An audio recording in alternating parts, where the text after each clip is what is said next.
रक्षा मंत्री राजनाथ सिंह शनिवार को नोएडा पहुंचे, जहां मुख्यमंत्री योगी आदित्यनाथ ने उनका स्वागत किया। इस दौरान दोनों नेताओं ने नोएडा के सेक्टर 81 में रक्षा उपकरण और ड्रोन का निर्माण करने वाली कंपनी का संयुक्त रूप से लोकार्पण किया।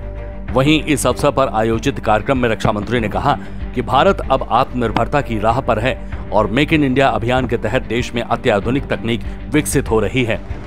कि चाहे इंजन टेस्ट बेड हो, चाहे मेटल एडिटिव मैन्युफैक्चरिंग फैसिलिटी हो, चाहे 2800 डिग्री सेंटीग्रेड तक जाने वाले जो फर्नेसेस हों, advance composite polymer manufacturing centre हो, पेलोड ड्रॉप ड्रोन्स हों, स्वार्म ड्रोन्स हों और प्रिसीजन गाइडेड मिसाइल ड्रोन्स हों, ये सभी स्टेट ऑफ द आर्ट तथा बड़े उन्नत किस्म के रिलायबल इक्विपमेंट हैं जो भारत की डिफेंस कैपेबिलिटी को और भी इनहांस करेंगे, बढ़ाएंगे, मेरा पक्का विश्वास है।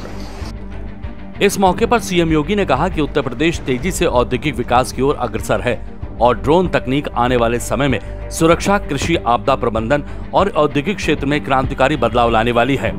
आभारी हूं आदरणीय प्रधानमंत्री जी का और आदरणीय रक्षा मंत्री जी का, जिन्होंने देश की वर्तमान की चुनौती को ध्यान में रखते हुए देश के अंदर दो डिफेंस मैन्युफैक्चरिंग के जो दो नए केंद्र उभरते हुए दिखाई दे रहे हैं, उनमें से एक उत्तर प्रदेश को दिया है और उत्तर प्रदेश में हम 6 नोड में उसका विकास कर रहे हैं।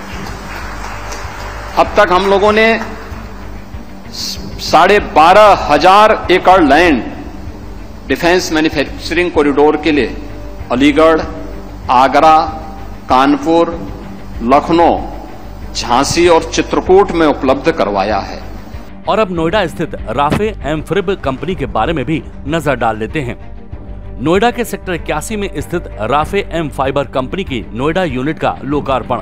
ये यूनिट एरोस्पेस सिस्टम निर्माण में बड़ी भूमिका निभा रही है। मेक इन इंडिया और आत्मनिर्भर भारत अभियान के तहत मॉडर्न ड्रोन विकसित कर रही है।